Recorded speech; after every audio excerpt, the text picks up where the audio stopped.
Le plus grand mensonge jamais perpétré sur les populations du monde entier est peut-être le mensonge de la traînée de condensation. Ce que nous voyons dans nos cieux n'est pas de la condensation, mais des dispersions de particules pulvérisées, sauf rares exceptions. Elles ne devraient pas être là. Les moteurs à réaction brûlent proprement, donc s'il y a quoi que ce soit qui sort de ces moteurs, c'est un additif. Ce ne sont absolument pas des traînées de condensation. Les traînées de condensation ne s'attardent pas pour se dissiper en une couverture nuageuse. Point final. Et je n'arrêtais pas de dire aux gens, qu'est-ce que c'est? Parce que maintenant le ciel n'est plus bleu, il commence à devenir gris. Et ce que j'ai trouvé, c'est que ce n'était pas socialement acceptable. On va tous prétendre que cela n'existe pas vraiment, n'est-ce pas? Et je me suis dit, oh, ça c'est très mauvais. La plupart des gens ne sont pas familiers avec un terme scientifique nommé obscurcissement global. Ce terme fait référence à la quantité de lumière solaire directe qui n'atteint plus la surface de la Terre à cause des particules qui diffusent la lumière et qui s'accumulent dans l'atmosphère. Et bien que beaucoup de ces particules soient de la pollution industrielle, la plus grande majorité provient des opérations de gestion des radiations solaires, de l'ingénierie climatique.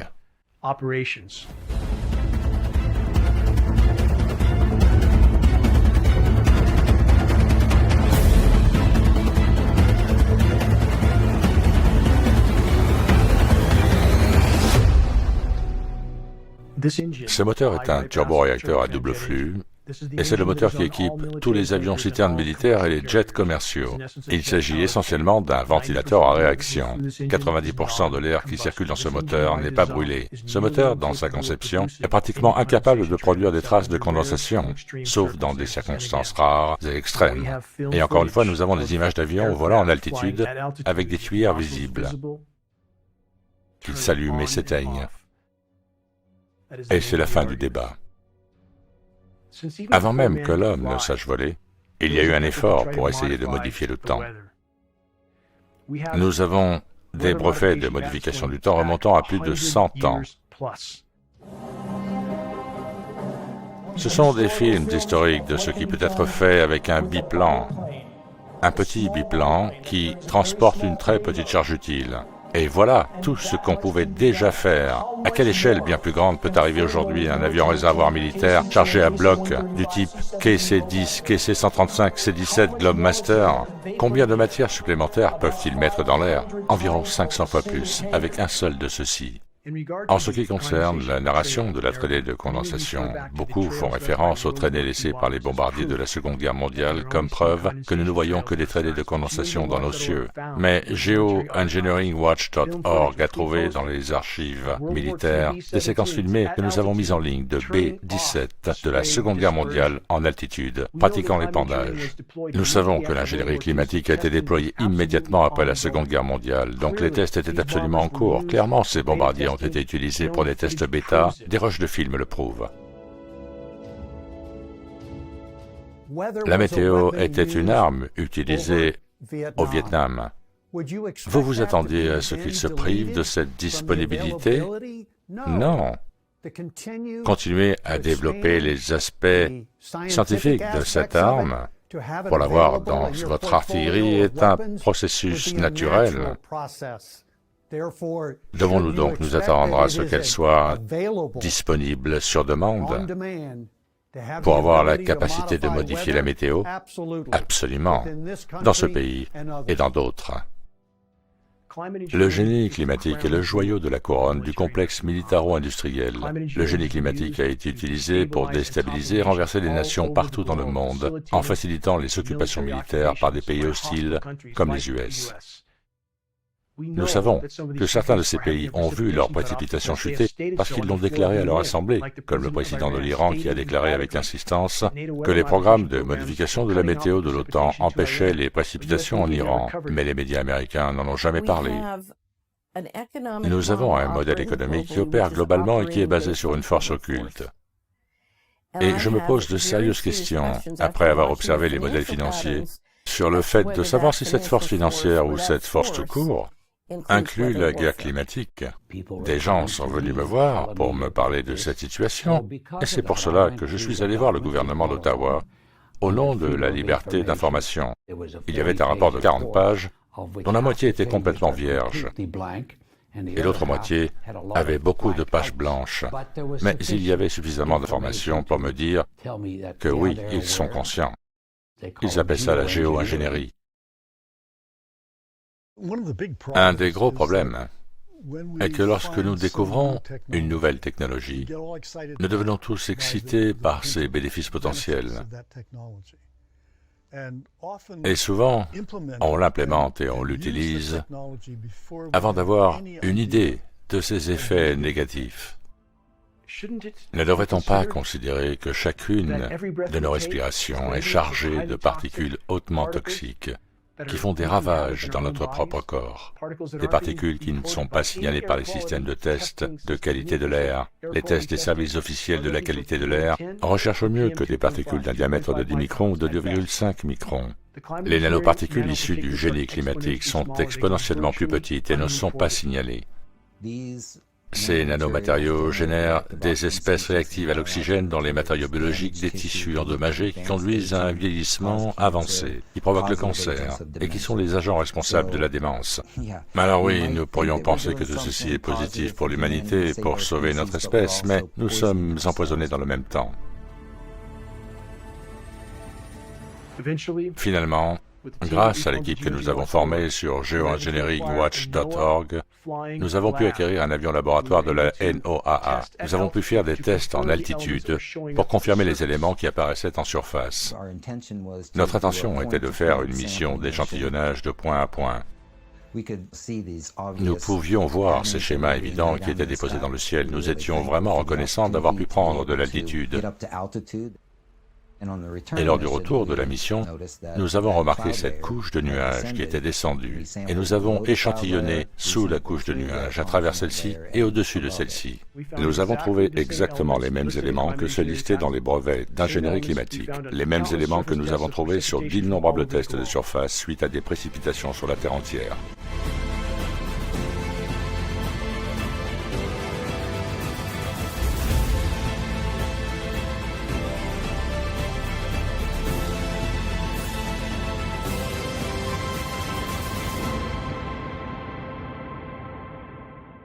Les gouvernements du monde entier et l'ensemble de la communauté scientifique du climat disent à la population qu'il est urgent d'agir, que des opérations de génie climatique et de gestion des radiations solaires doivent être immédiatement déployées pour essayer d'atténuer le réchauffement de notre Terre et de préserver ce qu'il reste de ces systèmes de survie.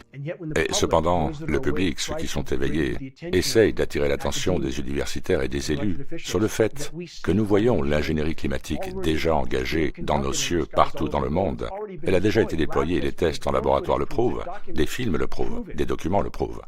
Et pourtant, nous avons un déni continu de la part de la communauté scientifique climatique. Et les agences officielles nous disent que nous ne voyons pas vraiment ce que nous voyons dans le ciel. Et ils nous disent que si l'ingénierie climatique était déployée, elle ressemblerait exactement à ce que nous voyons dans nos cieux. Mais ils nous disent aussi que non, nous ne voyons pas vraiment ce que nous voyons en réalité. Le paradoxe est que plus les ingénieurs du climat pulvérisent la Terre, détruisent la couche d'ozone, perturbent le cycle hydrologique et accroît le réchauffement global de la Terre, plus ils sentent qu'ils doivent augmenter ces programmes pour essayer d'atténuer certains des dommages que ceux-ci ont fait en premier lieu. C'est la vraie définition de la folie. En tant que société, nous sommes comme un train de marchandises qui se dirige vers un pont écroulé. Et dans quelques années, nous y arriverons.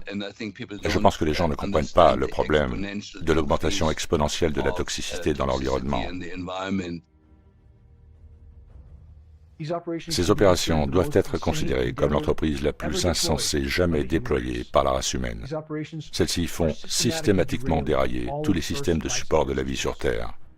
Dans leur tentative d'effacer le Soleil, cet objectif aveugle à court terme, d'essayer de refroidir la planète tout en aggravant le réchauffement global, les ingénieurs du climat, si ces opérations sont autorisées à continuer, enfoncent les clous de notre cercueil collectif.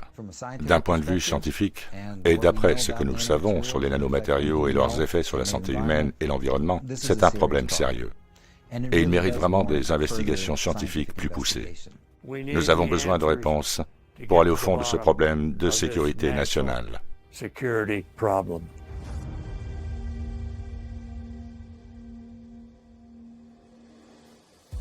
Si les populations du monde entier découvrent ce que leurs gouvernements leur ont fait subir à leur insu, sans leur consentement, il y aura partout une onde de choc qui ne pourra pas être contenue par les gouvernements criminels qui ont maintenant pris le contrôle de notre Terre et des civilisations du monde entier. Le fait d'apporter la transparence va changer beaucoup de choses, car cela rendra les choses extrêmement difficiles parce que vous ne pouvez pas gérer la Terre entière avec une force manifeste, seulement avec une force occulte. Si on apporte la transparence sur qui fait partie de cette force occulte, ça va tout changer. Penchez-vous sur votre propre santé et vous savez ce qui se passe. Si vous aimez vos enfants, rejoignez-nous en combattant ce que nous devons combattre. C'est un combat juste, c'est le bon combat, c'est la bonne cause. Et si l'ingénierie climatique qui fait dérailler les systèmes de survie de la Terre n'est pas immédiatement révélée et arrêtée, tous les autres défis de la race humaine deviendraient discutables, car la Terre ne supportera plus la vie. Nous sommes dans un territoire complètement inexploré. La totalité de l'architecture de vie est systématiquement contaminée et décimée par l'ingénierie climatique en cours. Et ajouté à toutes les autres formes d'activité humaine ou anthropique qui déjà causent des ravages dans celle-ci, le génie climatique, mathématiquement et statistiquement parlant, est la menace la plus grande et la plus immédiate à laquelle nous sommes collectivement confrontés, à l'exception d'un cataclysme nucléaire. Cela ressemble à de la pure science-fiction, mais il y a un mouvement clandestin croissant de personnes qui croient que nos dures sécheresses font partie d'une conspiration du gouvernement. Ici, des idées farfelues comme la guerre de la météo et l'ingénierie climatique, en d'autres termes, le contrôle du climat, sont acceptées comme des faits de base. La géo-ingénierie est la plus grande attaque contre l'environnement jamais lancée par l'humanité. Sans aucun doute. Dan Wigington, chercheur leader de Geoengineering Watch, tire la sonnette d'alarme. L'ingénierie climatique serait responsable de la sécheresse la plus sévère de l'histoire de la Californie. Dan est habitué aux sceptiques. Il en a été un lui-même. Les paroles ne valent rien pour ceux qui n'ont pas enquêté. Je ne voulais pas y croire moi-même. Dan a une formation dans le domaine de l'énergie solaire, mais il a commencé à enquêter par lui-même il y a une dizaine d'années, après avoir suspecté que quelque chose empêchait partiellement l'énergie solaire d'atteindre sa maison. J'ai grandi dans le sud de la Californie, étouffant dans un nuage de pollution. Aucun des adultes autour de moi ne semblait s'inquiéter de ces conditions, mais pour moi, la vie dans ce nuage toxique était intolérable. J'ai toujours pleinement reconnu les immenses dégâts infligés à la planète par d'innombrables formes d'activité humaine. J'ai fait des conférences sur le réchauffement climatique anthropique. Je rêvais d'air pur et de ciel bleu. Je rêvais de vivre dans une nature vierge, hors réseau électrique. Je rêvais de planter des arbres et de les voir pousser et prospérer. Je rêvais de coexister avec les habitants sauvages de la forêt. J'ai finalement trouvé le cadre serein que je convoitais depuis si longtemps. Une montagne boisée isolée dans le nord de la Californie. Mais le rêve s'est vite transformé en cauchemar. Quand j'ai commencé à perdre des quantités significatives d'énergie solaire dans ma maison isolée hors réseau, j'ai su que quelque chose n'allait pas du tout. On nous dit officiellement que les traînées qu'un avion émet dans notre environnement, qui s'étendent et couvrent parfois tout l'horizon, ne sont que de la condensation. Mais le récit des traînées de condensation est peut-être le plus grand mensonge jamais perpétré sur les populations du monde entier. Il n'est pas possible que la condensation bloque parfois 60, 70 ou même 80% de ma captation d'énergie solaire. J'ai commencé à faire des recherches sur la géo-ingénierie, c'est-à-dire sur le génie climatique, sur des programmes dont les gouvernements du monde entier et les communautés scientifiques du climat nous ont dit qu'ils n'étaient que des propositions. Et pourtant, ils étaient là, dans le ciel, au-dessus de moi.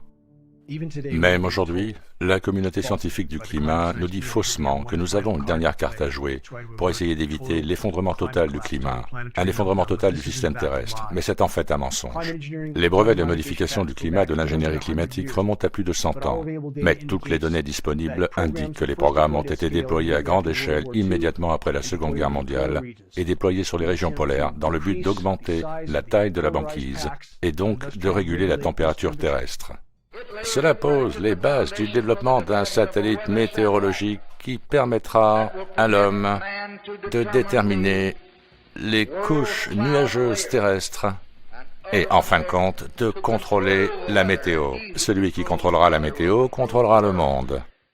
De nombreux documents gouvernementaux publiés sur le site internet geoengineeringwatch.org, dont certains font plus de 800 pages, prouvent que les gouvernements mondiaux et même que les gouvernements que le public perçoit comme des adversaires sont en fait de connivence et coopèrent sur la question de l'ingénierie climatique en raison des ramifications transfrontalières. Vous ne pouvez pas faire de l'ingénierie climatique au-dessus de votre propre pays sans affecter la Terre entière. Et ils travaillent tous ensemble sur ces questions et d'autres gouvernements autour de la Terre sont soit activement, soit passivement coopératifs. Le gouvernement expérimente-t-il avec notre météo?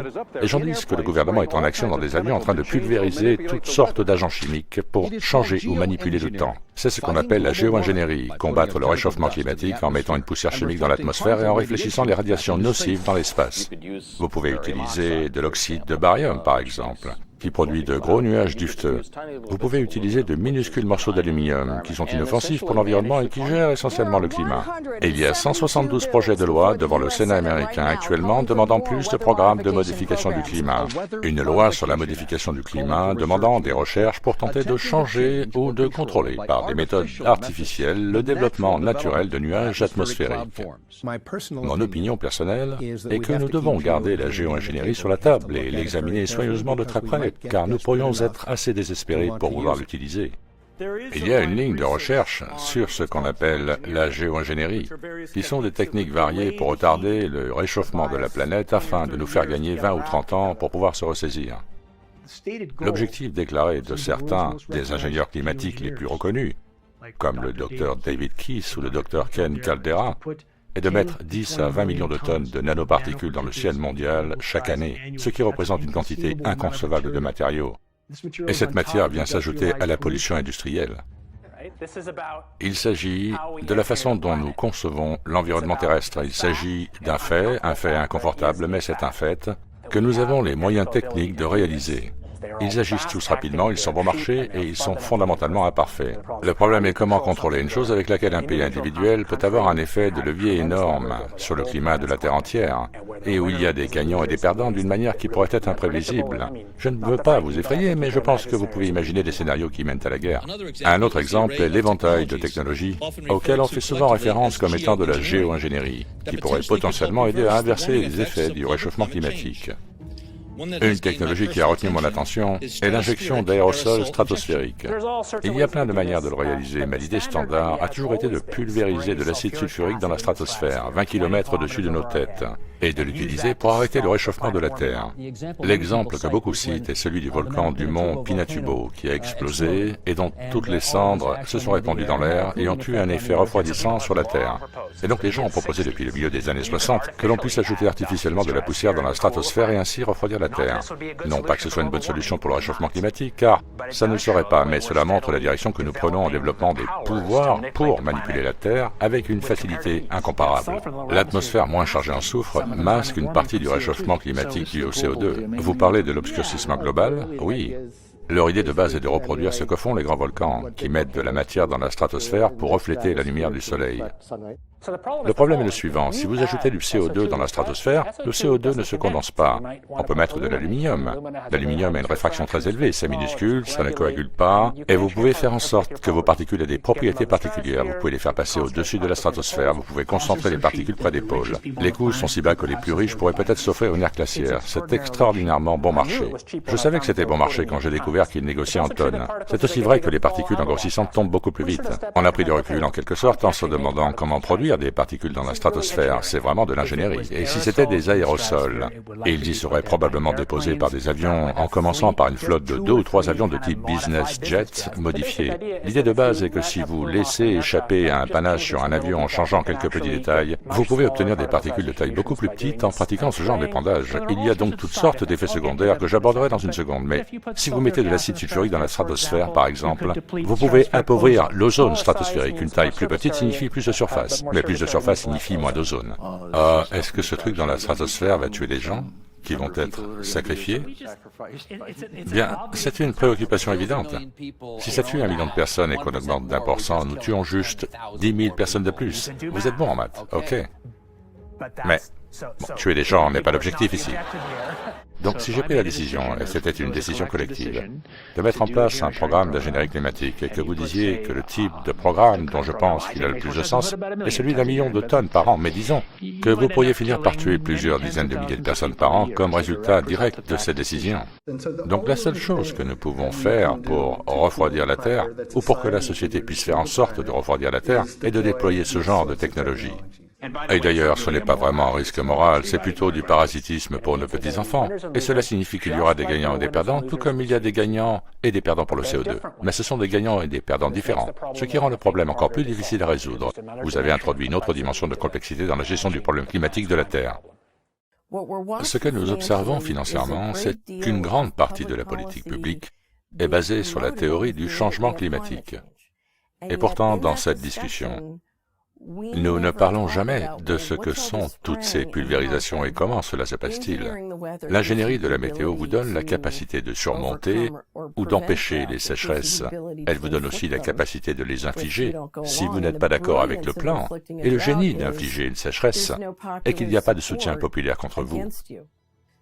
Donc, ce genre de guerre invisible, si elle peut être menée, est très efficace, il me semble, à la fois positive et négative. Imaginez que vous puissiez prédire la météo sur de longues périodes de temps, combien d'argent vous pouvez gagner, et vous savez que vous pouvez le négocier. Comment gérer l'argent dans ce monde? Beaucoup de gens m'envoient des messages confus et déconcertés quant à savoir comment est-il possible que de tels programmes colossaux puissent se produire dans le ciel au-dessus de nos têtes, des programmes d'ingénierie climatique et de gestion des radiations solaires qui sont littéralement en train de décimer la vie sur Terre. Et ces programmes ne sont reconnus par aucune source officielle, ni même par la communauté scientifique du climat, qui a en effet trahi la race humaine et l'ensemble de l'architecture de vie par leur déni de l'ingénierie climatique en cours dans nos cieux. Et les personnes qui m'envoient des messages sont perplexes quant à la façon dont de telles atrocités peuvent être en cours depuis tant de décennies, et de voir que le déni officiel perdure, et que nous avons des populations qui sont bien trop disposées à accepter ce déni. J'ai commencé à tester certains des éléments primaires nommés dans les brevets d'ingénierie climatique et la gestion des radiations solaires, en commençant par l'aluminium, le barium et le strontium. Mon test est revenu du laboratoire certifié par l'État, et à mon grand désarroi, ces éléments étaient en effet présents en quantité significative, et les tests suivants ont montré des quantités de plus en plus élevées, qui ont continué à augmenter jusqu'à ce qu'un test soit aussi élevé que 3450 ppb d'aluminium, ce qui veut dire des pluies hautement toxiques. Je savais que ma vie ne serait plus jamais la même parce que je ne peux pas détourner le regard, c'est complètement intolérable pour moi de vivre sous des cieux toxiques. Et qu'en est-il des arbres? Qu'en est-il des chauves-souris, des ours, des oiseaux, des abeilles? Ils n'ont pas de voix sauf la nôtre. À partir de ce moment-là, j'ai commencé à essayer de mettre ce problème sous la lumière. Au début, peu écoutaient, peu s'intéressaient aux données, mais au fur et à mesure que le temps passait, de plus en plus de personnes se réveillaient en cours de route et réalisaient l'importance d'essayer de jouer à Dieu avec la météo, avec l'ingénierie des systèmes de vie terrestres. D'autres personnes de différents horizons ont rejoint l'effort pour essayer de sonner l'alarme. Je vais vous dire que nous sommes en très grand danger à cause de la pollution qui nous tombe dessus. Et nous avons été détournés du droit chemin par le complexe militaro-industriel. Et ce sont les responsables des programmes de création de nuages et de manipulation du temps. J'ai sacrifié 4 ans de ma vie à défendre le peuple de mon pays, juste pour rentrer à la maison et découvrir qu'il y a de plus grandes menaces ici, au niveau national. Il se passe quelque chose, je ne sais pas qui c'est et pourquoi ils le font. Tout ce que je peux dire, c'est que ce n'est pas naturel, ce n'est pas normal. Maintenant, la teneur en aluminium de la pluie devrait être nulle. Et il y a beaucoup d'arguments pour dire que l'aluminium est très commun, mais l'aluminium n'est commun que sous une forme liée. Il n'est pas commun sous une forme libre, et nous trouvons des taux élevés d'aluminium libre. Parce que vous pouvez répandre tellement de petites particules dans l'environnement, cela augmente considérablement la surface couverte dans cet environnement. Parce qu'il y en a tellement que lorsque vous regardez le soleil et que vous voyez une brume blanche, eh bien, c'est de l'aluminium flottant dans l'air, en ce moment même, et ça vient des avions. Gestion du rayonnement solaire, GRS, pour bloquer le soleil. C'est le but déclaré. Les conséquences ne semblent pas être prises en compte dans ces programmes, mais c'est l'objectif déclaré de presque tous les documents des Nations Unies et de la gouvernance mondiale concernant ceci.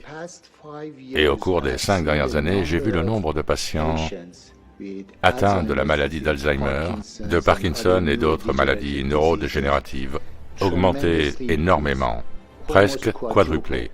Le Code des États-Unis dit que vous ne pouvez pas expérimenter sur le public américain, et si vous le faites, vous devez le signaler au Congrès dans les 30 jours. Où est la preuve que cela a été fait?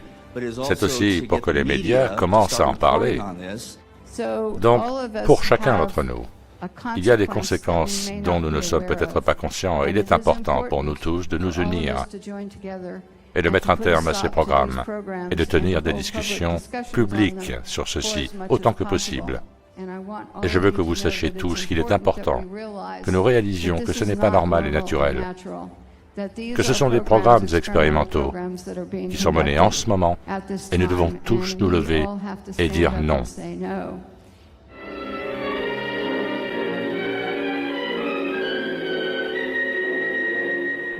Cet avion-citerne peut être utilisé pour disséminer tous les types d'agents.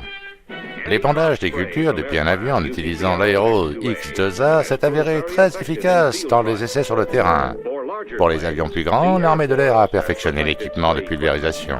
Ce B-17 possède plusieurs bus de pulvérisation et transporte le réservoir dans la soute à bombe. Je suis Charles Jones, général de brigade de l'armée de l'air américaine à la retraite.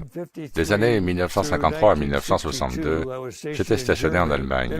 Puis nous avons déménagé en Angleterre en 1959, alors que j'étais affecté au 42e escadron de reconnaissance tactique avec double mission de contre-mesures électroniques et de reconnaissance météorologique.